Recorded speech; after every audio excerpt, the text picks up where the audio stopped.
Okay, now we're going to use the LabVIEW to implement the 2 to 4 line decoder. So you have to go first to the website of the National Instruments, ni.com, and download the evaluation version of the LabVIEW. You will be given 1 month to try it out.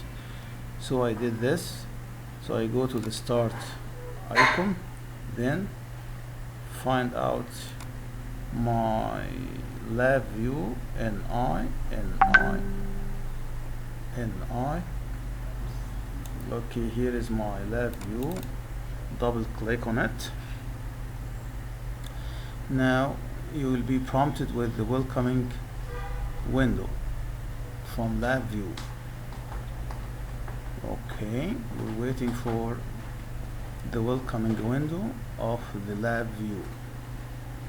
So here you are. Okay, this is now your welcoming window of the LabVIEW 2018. Alright, it's coming. Okay,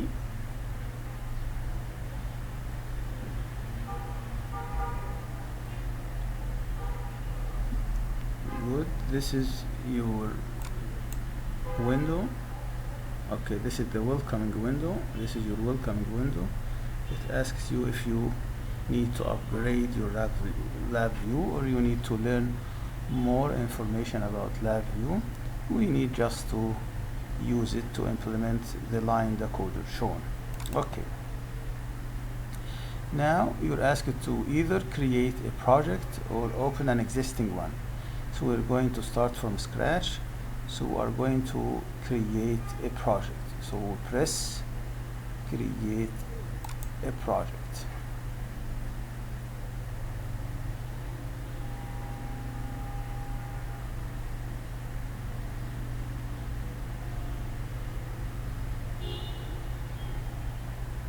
All right.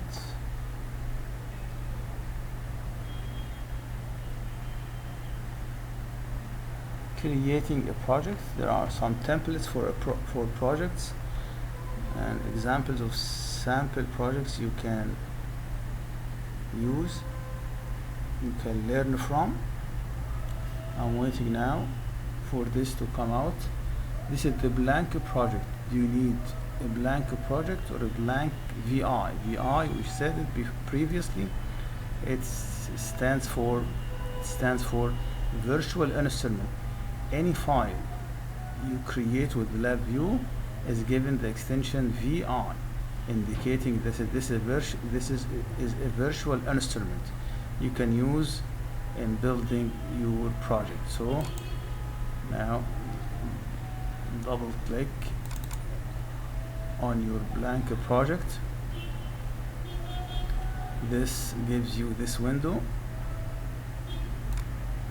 Okay, so you have now created a project which is untitled. So I'll save it and give it a title. Save as. This project is used to implement line decoders, so I'll name it line decoders. Okay, and I'll save it in a file I created on my desktop and named it LabVIEW test. It is an empty folder.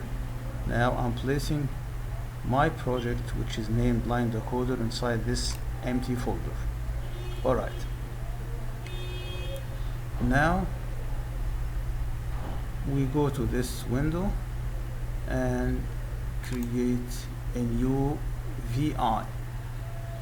Okay, I remind you of this, and we have four 3 input NAND gates we need to have, as well as 2 inverters to build up our 2 to 4 line decoders. Okay, so let's start a new VI.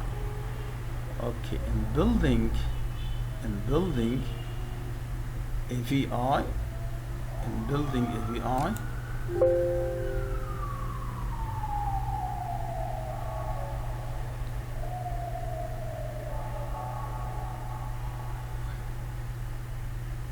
Okay, in building API, your LabVIEW gives you two windows, a block diagram window and a front panel window. Okay, so let's hide this for a moment. We have now, for each and every VI you try to create, LabVIEW will give you these two windows, a window named front panel and another window named block diagram.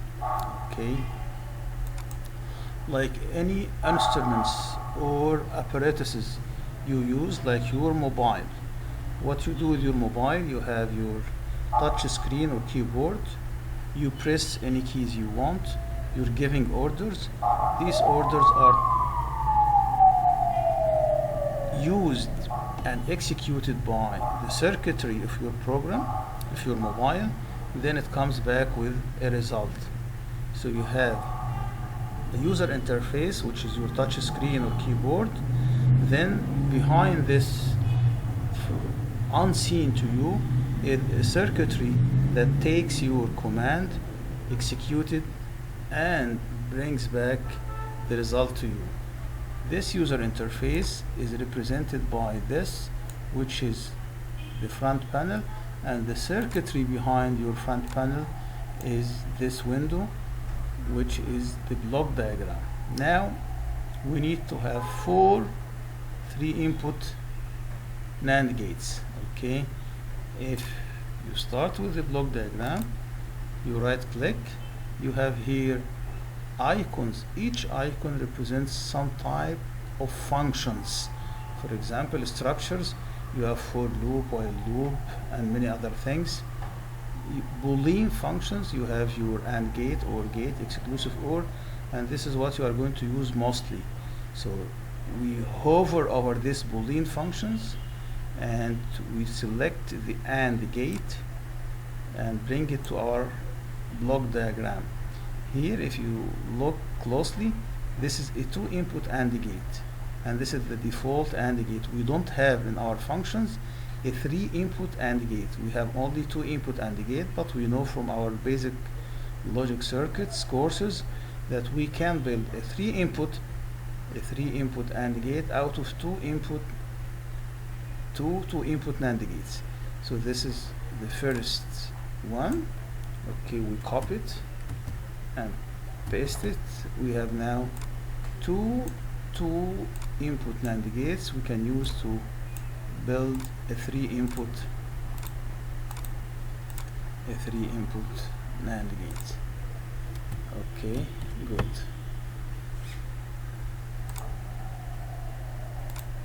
All right, so these are now our 2-input NAND gates.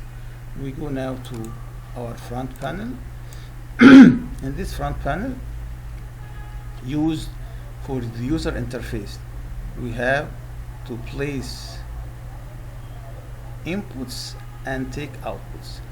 Inputs are named controls, outputs are indicators. So we have to place here 3 controls for the 3-input NAND gate and 1 indicator for the output of the 3-input NAND gate. So right click, these are the Boolean controls and indicators. We select this switch for our control. We name it the first variable, capital A. We need 3 of them as controls, so we copy and paste 3 of them. Okay, we try to place them properly in a way that we can use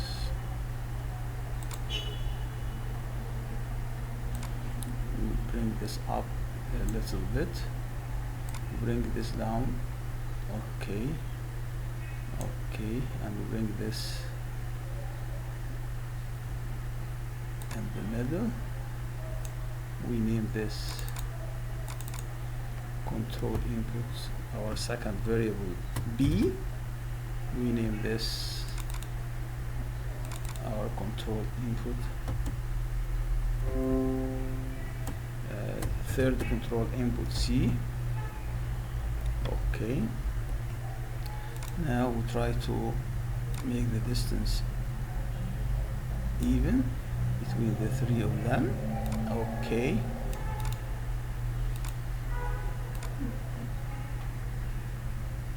we can as well select all three of them and flush them left and line them up. Now they are all lined up.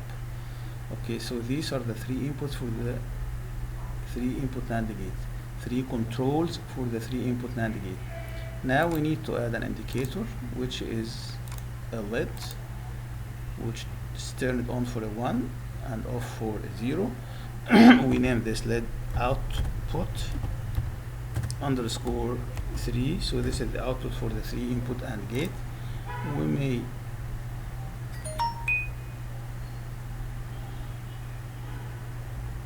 need to enlarge this a bit to make it visible. Okay, here are the user interface. What user needs to test the three input AND gate are the three input variables A, B, and C, along with the indicator, which is this LED. Now back to the block diagram.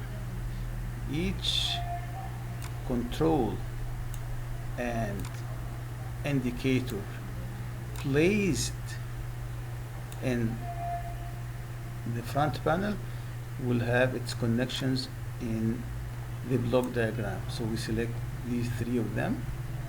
Okay, flush them left and line them up. Okay, and this is our first NAND gate, this is our second NAND gate, and this is our output indicator. Now we need to wire these graphs, these blocks, to form a three input AND gate. So we'll take this first variable, connect it to the first input of this first AND gate, B to the second input.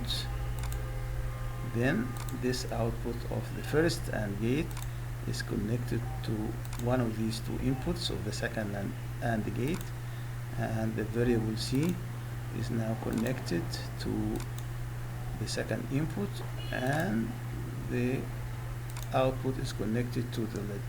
Now we have the wiring tool. When we place it at some connection, the cursor is converted to this wiring tool. We used it to connect our three controls to the two input AND gates, and to connect the final output to our LED. Now let's test whether this connection is really a three input AND gate or not. To do this, we have to deal with this three input AND gate as a user. So we go to the front panel, and in the front panel we can run any combination we place, like this combination 0 0 0, and you run it. Okay, you will get a 0. 0 ANDed with a 0 ANDed with a 0 gives you a 0. If you make one of them, one of the variables 1, and you run it again, you again get a 0. Okay, if you place the second one, you run it, you get a 0. If you place the third variable 1, okay, you run it, you get a 1. And instead of doing this 3 times, you can continuously run it and change your variable inputs while you're running your code. So by pressing this tool here, which says run continuously, so now your code is running continuously. If one of these is made 0, your LED is turned off, okay, indicating that this is really a 3 input AND gate. You stopped. Okay, So we now have a 3 input AND gate. We can now save it. Okay, save it as, let's say, AND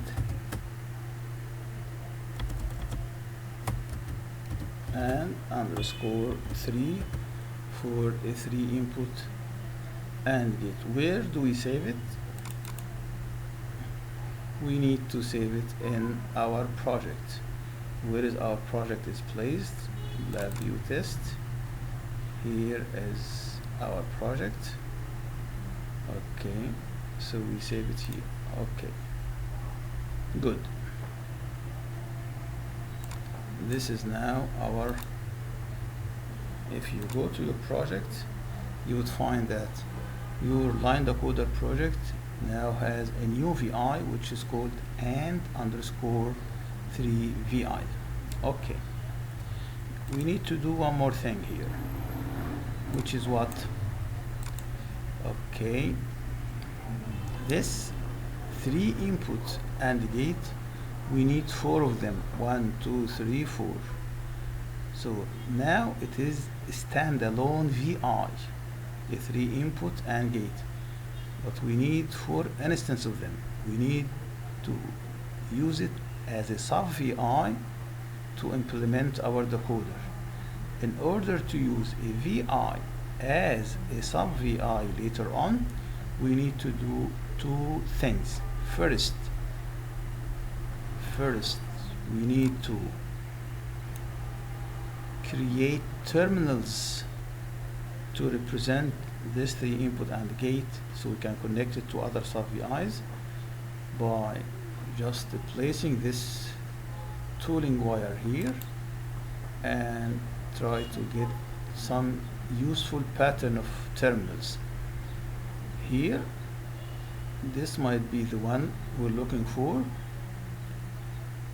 a terminal pattern which has 3 that can be used, 3 terminals that can be used as your inputs, and 1 terminal that can be used as your outputs. So we selected this. Of course, if you are trying to make a VI as a sub VI and you did not find a suitable terminal connections, you can use a pattern of lower terminals or a pattern of higher terminals. If you use a pattern of lower terminals, you can add terminals to it to equate the number of terminals to the design, to the VI you're working with. And if you selected a pattern with higher terminals, you can remove terminals from it to equate the number of terminals in your pattern with the design you're working with. Now this is the terminal pattern. So we need this first terminal to represent your A input, this second terminal to represent your B input, this third terminal to represent your C input, and this final terminal to represent your output. Okay, so there's a main step to enable you to use this VI as a sub VI in a bigger design or later on. In addition to this, the second thing you need to do to ease your design, to ease your life in designing your decoder, is to edit the icon. Here is the icon, you edit it. So this is the default icon for any VI in the LabVIEW. So this is the default icon. Okay, I don't like this. I like to represent each VI with an icon that can be informative. For example, first I'll delete this icon. Okay, delete this icon completely. So I'm now deleting this icon and try to make my own icon that should be indicative and informative. So I'll take this line here, draw just a line. Okay, all right, this is a line. All right, okay, and this is a line. All right, let's make them equal. I don't need this. Okay, and this is a line. Okay, let's connect this and connect this and make here 3 lines. First one, the second one, and this third one. So I make my icon representative, indicative of a 3 input AND gate. Okay, now the icon is converted to this icon, which when we use it, definitely it represents a well-known 3 input AND gate. Now we can come back here to the line decoder. We need 4 3 input AND gate and 2 inverters. We don't have a default 3 input AND gate, but we made one, and we can use this 3 input AND gate as many times as you wish in your design. Now, okay, done with this. Save your icon. Back to our project. So this is the window in which we created the project, named it line decoders, and we've added a 3 input AND gate. Now we have everything to go and implement the 2 to 4